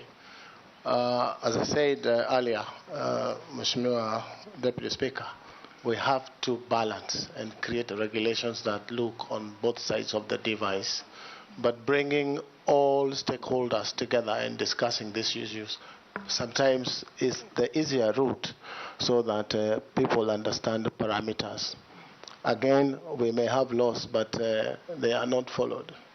I'm sure even in bullying, CA has come up with an app that helps you report these things, but not many people know about it. So engagement with public and stakeholders would help us come up with regulations on how to control that monopoly. Plans on how to scale digital skills. We have said we develop curriculums on TVETs in secondary schools and all these things, which we will work together with the Ministry of Education to make sure that this very vital tool is available to Kenyans through secondary TVET and even primary schools.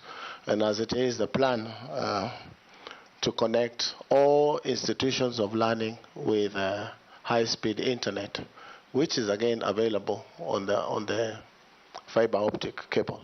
That will enhance learning.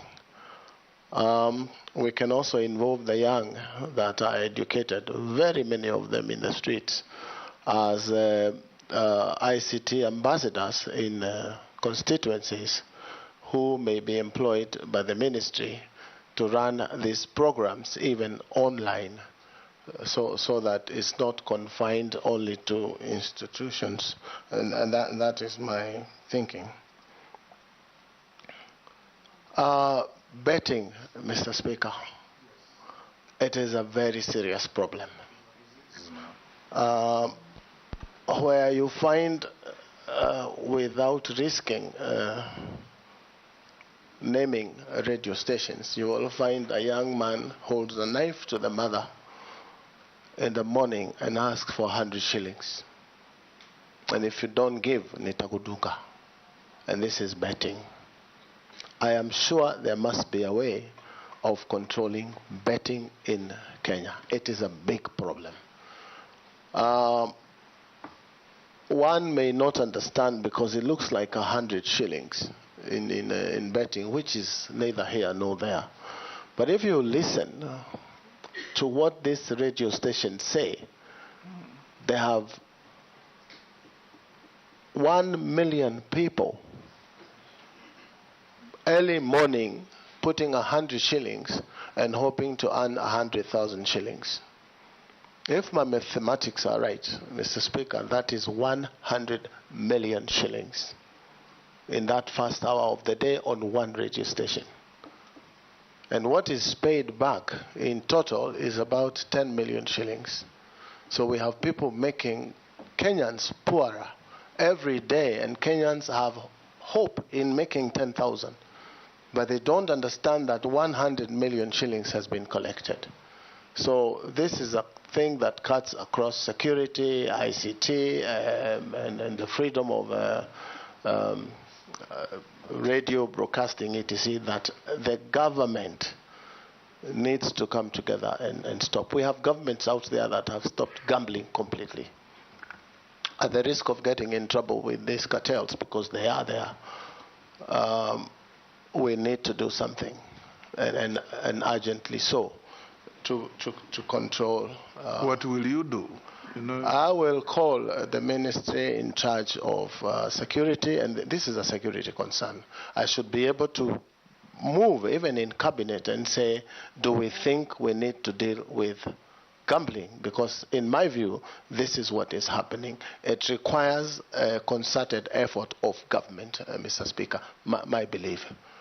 Single-handedly, I will not be able to handle. We have to do this together. Again, talk to members of the public. They have never understood this as a business that helps certain people and not them. They believe that they have a chance of putting in 100 and coming out with 10 million shillings or 10,000 shillings.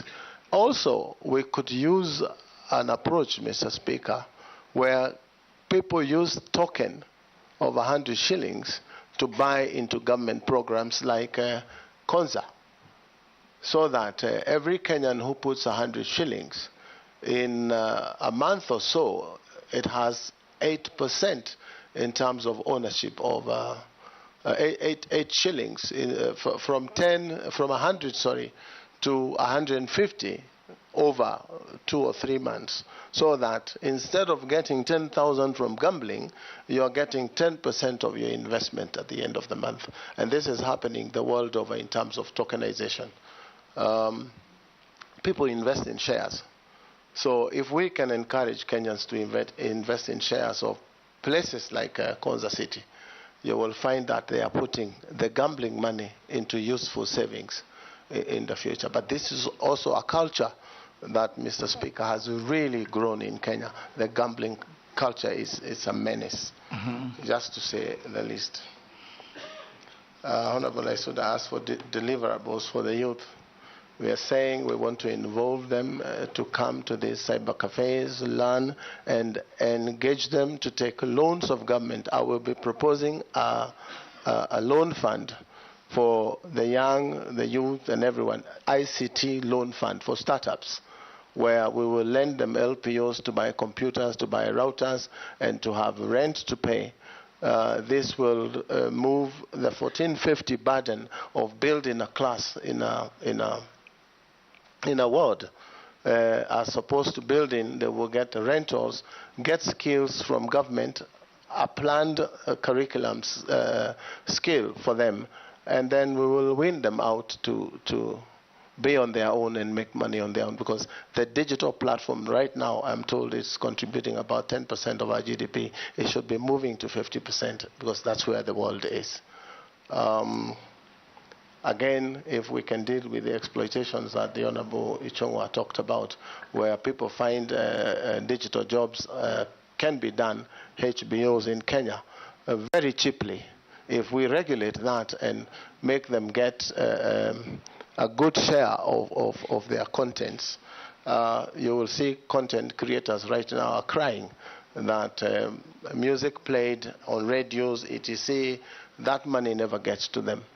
We should be able to quickly deal with that so that they get a good share of the YouTube runs that their content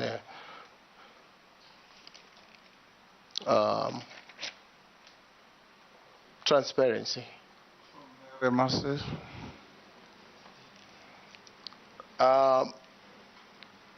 Mr. Speaker, in my mind, where I sit, corruption is a problem again, a problem talked about all over.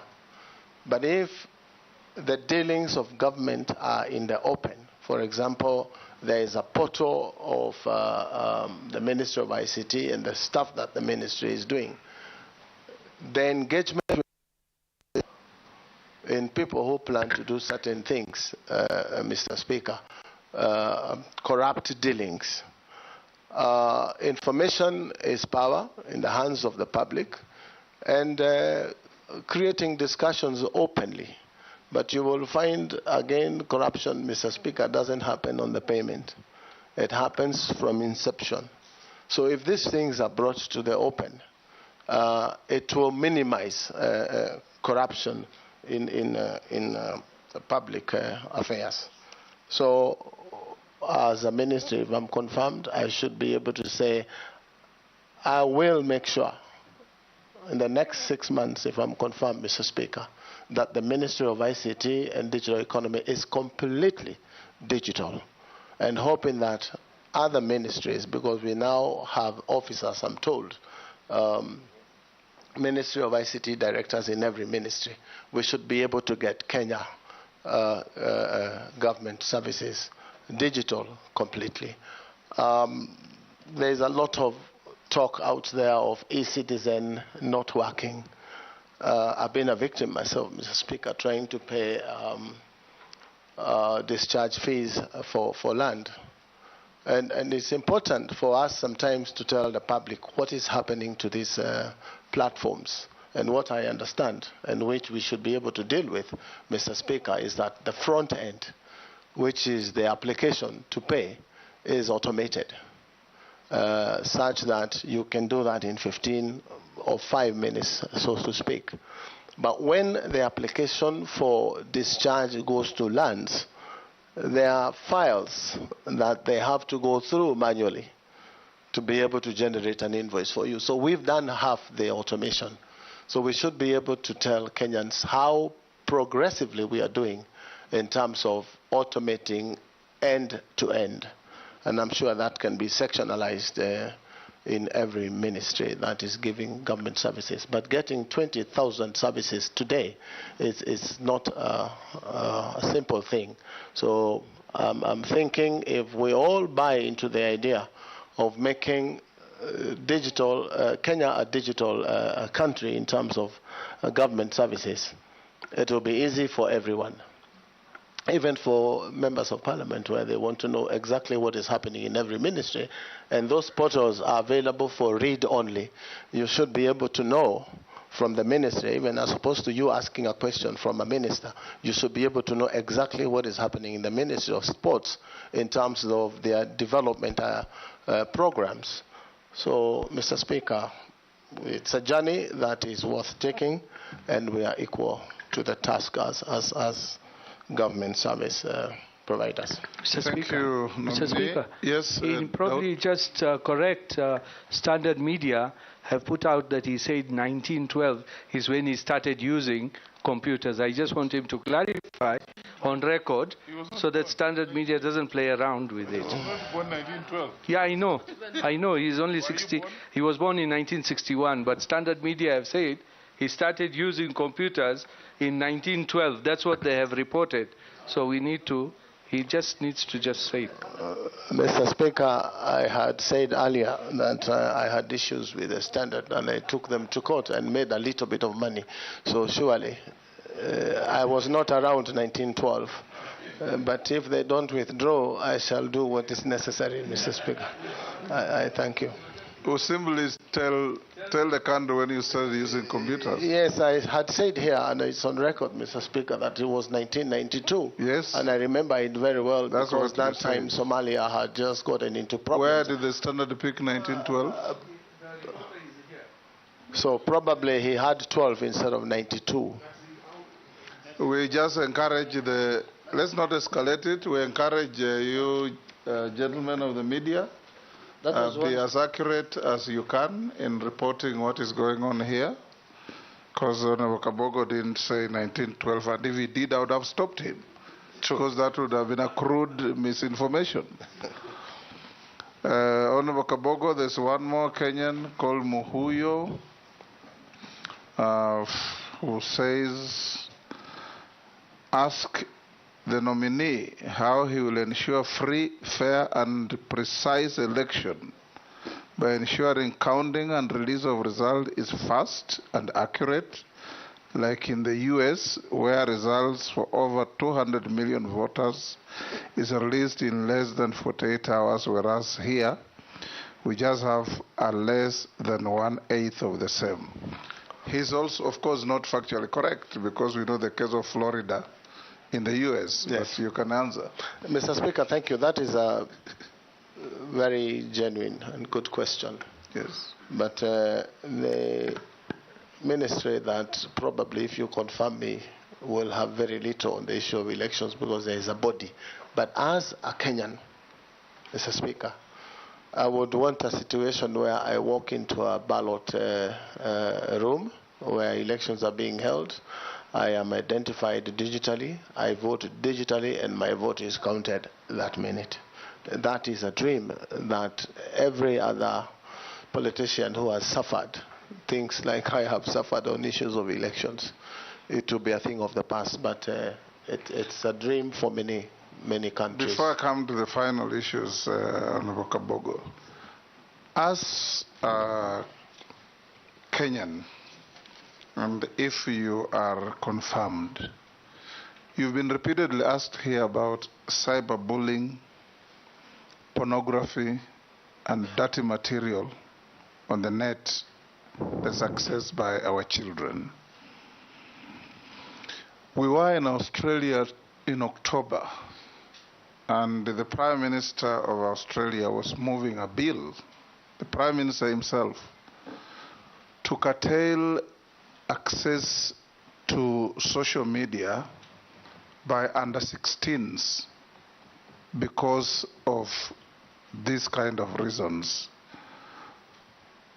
I'm not saying you need that kind of drastic action, but from where you sit, what ideas do you have in protecting children under 16s from access to filth material that is all over? Mr. Speaker, I meet many parents who cry and say, look, I walked into my son's room and I didn't believe what I saw. How old was your son? 7. I walked into my daughter's room, I didn't believe what I saw. How old is your daughter? 10. Mr. Speaker. And remember, the state has a duty to protect and guarantee and guard the morals of our children. Mr. Speaker, as a parent, from where I sit, I don't think what you saw in Australia, if we did that here, would be a drastic move.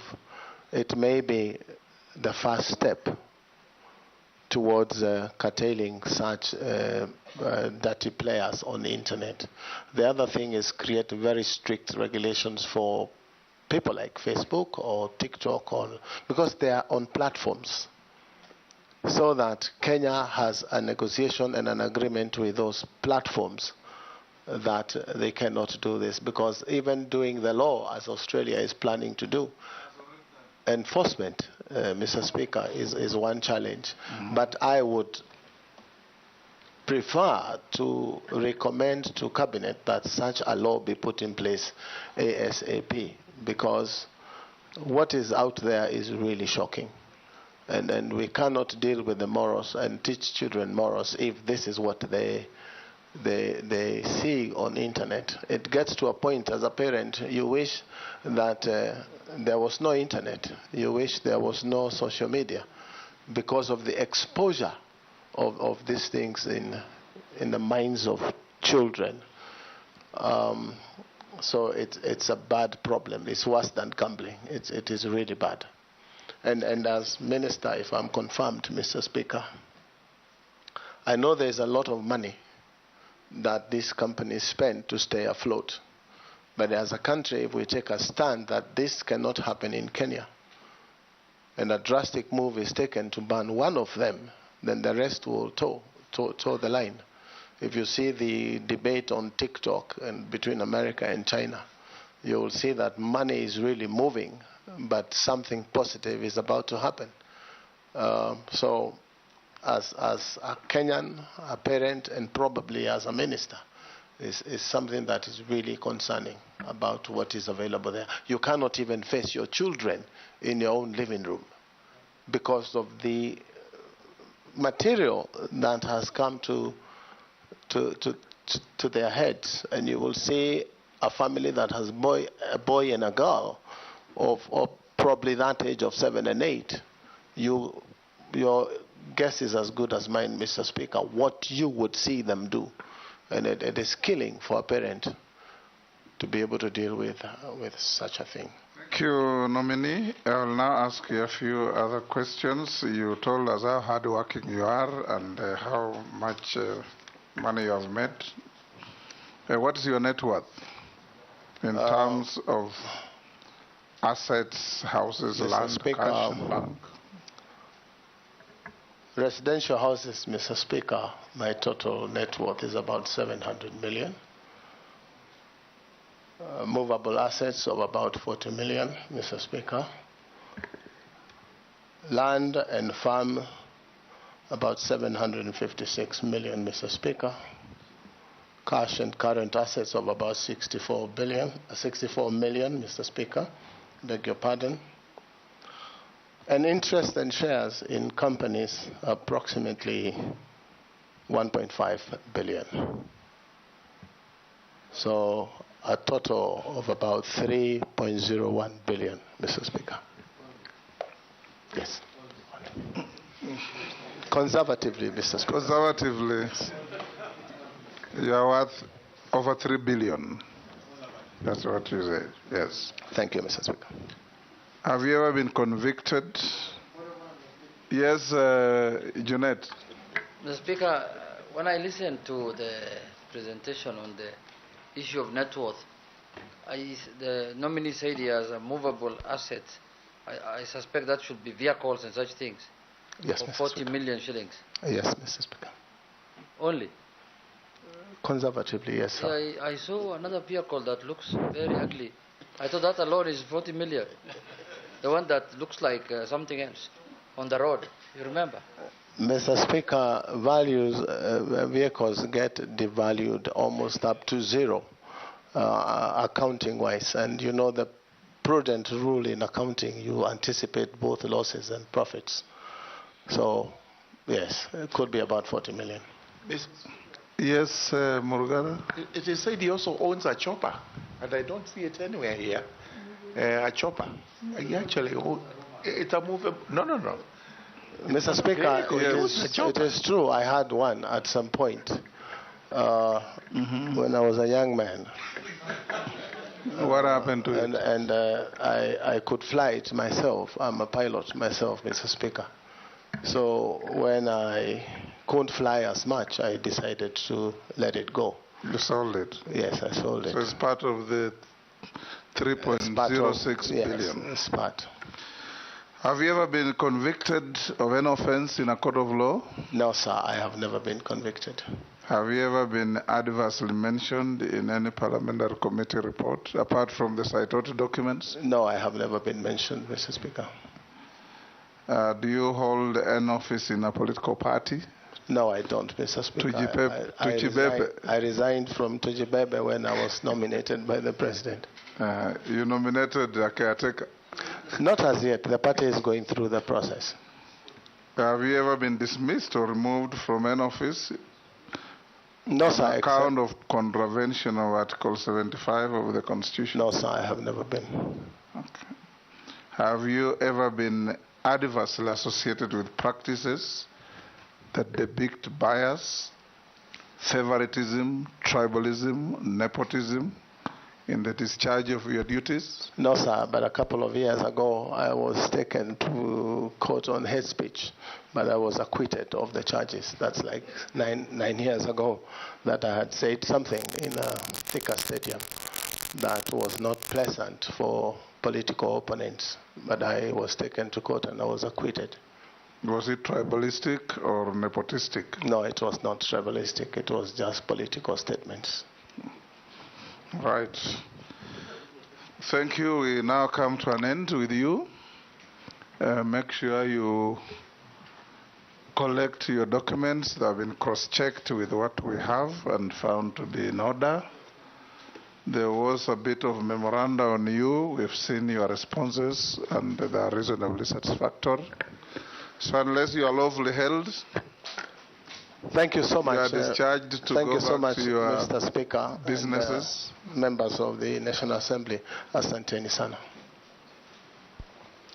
Thank you, Honorable Kabogo. Members, we'll have a 10-minute break to allow the clerk and his team to prepare for the next nominee.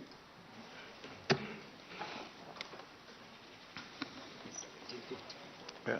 So we resume at 5:50, 10 to 6.